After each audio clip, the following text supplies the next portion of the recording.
What fuck is good? It's Team with Flair. Today I'm deciding to do a dive on UPlay Plus, that new service from Ubisoft. It's kind of like Origin Premiere. Today I got some fucking Crisis 3 gameplay going in the background just because this game's fairly old and it still looks great to this day. I'm going to structure this in three ways: the negatives, the positives, and if this shit's even worth your money. My biggest negative is a pet peeve, and I'm not entirely sure if it's a user error on my part or on Ubisoft's part, but it's an issue with these Ultimate Editions and Gold Editions.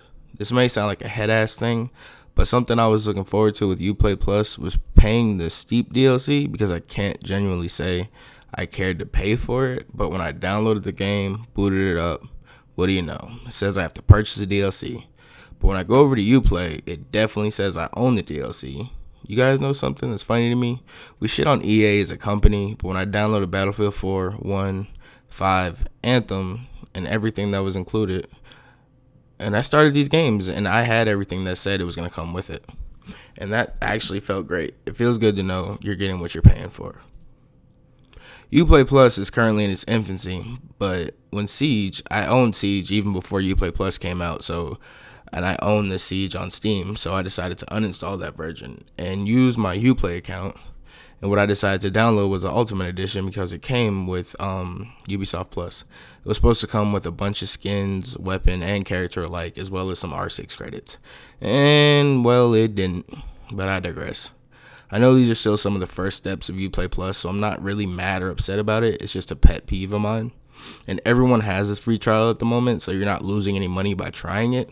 But as soon as the free trial ends and if the issue is still apparent, that's when it becomes a problem.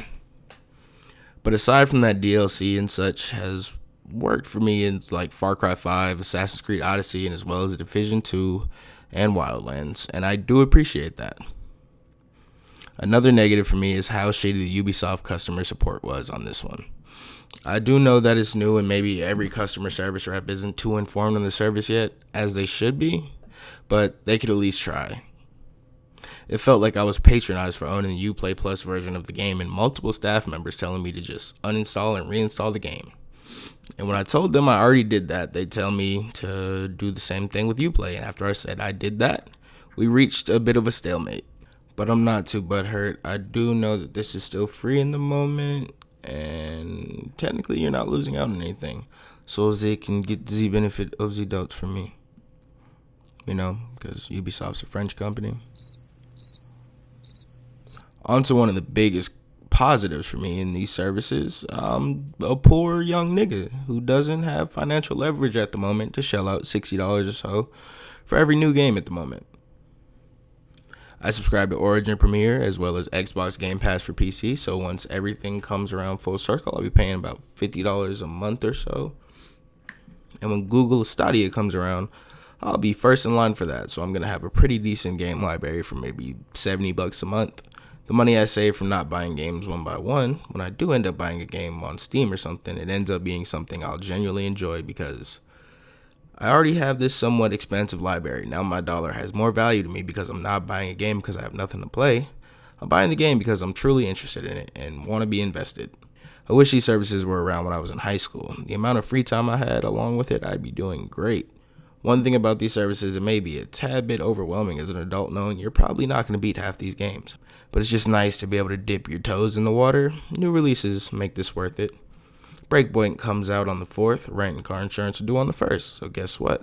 Even though I won't have $60, I'll still have my Uplay Plus subscription active, and I won't be breaking the bank to play a game I've been looking forward to playing. No shame, no guilt, or no stuck eating noodles for a week because I wanted to play the latest game. And thank you that this is not a game streaming service. No, I don't have gigabit internet connection, so this would not have been worth it for me. And that's exactly what turned me away from PlayStation Now. Yeah, you can download some games on the service, but I was looking to play the throwbacks. And yeah, those don't require too much bandwidth, but I'd honestly rather just download my game and know I'm able to play it at the max fidelity possible. Because no one wants constant resolution changes and frame changes. And these older games already have muddy as fuck textures. Uplay Plus eludes this problem with the downloads. You know you're playing the game at the highest possible settings your rig can handle. I was playing AC Revelations the first time. I played it on my PS3, And being able to play it on my PC with those maxed out settings, it looks as good as I remember it for the time. Of course, the game's going to look better on the PC, but that's a conversation for another day. I want to wrap this up. This is my opinion. This isn't concrete truth, and the outcome may be different for you.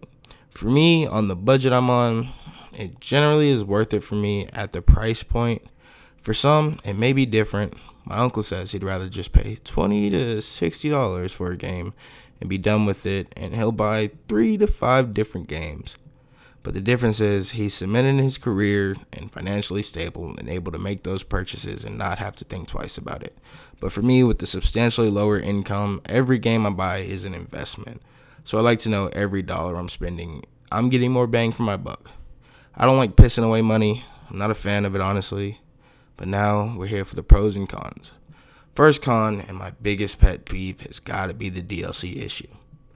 I know the further we go, they'll most likely work on these and fix them. Until then, I get to complain and get my strife about it. I want my R6 credits and my bomb-ass skins. And I want to play the X Games DLC on Steam, but I digress. I'm not going to trip about it that much. Next is Ubisoft's abysmal support for the platform. They need to further educate their support staff on issues and possible fixes, and maybe just add a fucking download button for the UPlay Plus DLC to make sure I'm getting what the fuck I'm looking at. I'm sure with time, like I said, they'll better educate and inform the support team, and from then, things will be peachy smooth like fucking butter. I don't have any more cons, so let's head over to the small list of pros I do have. My biggest pro has got to be the ever-growing library. With more and more Ubisoft titles coming down the pipeline, I know this is probably going to be the way. Fuck. One take. I'm going to play all my releases, and I'm not upset about that. I know that's probably the best possible way to play those releases, considering I'm not going to have to keep shelling out a bunch of fucking bread every so often. Next pro I have is a reasonable price point. These companies can be charging an arm and a leg for all these services, but they don't. They keep it pretty reasonable, and I think that's pretty consumer friendly. Next is that you're going to get the definitive version of your favorite games. Back in the day, you know that game that you loved, but you didn't really care to buy the DLC for it? Now you don't have to buy the DLC, and you can just play the ultimate edition of it, knowing you're getting every hour of gameplay that Ubisoft intended you to get. And that about wraps it up for me. Now you're an informed consumer. Go make your great decision and make your dollar worth it. TM out this bitch.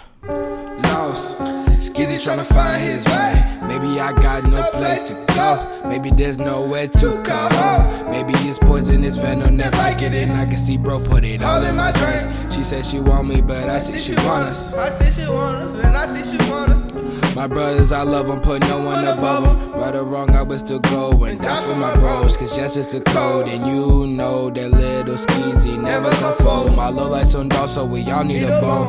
Don't hit my phone if it ain't about no gun. Boy, you too close and you look like an opposition, niggas steady switching. I'm just trying to get it, see the bigger picture. Brighter lights, I need a bigger fixture. Trying to just run me a check up. Flow sick, I need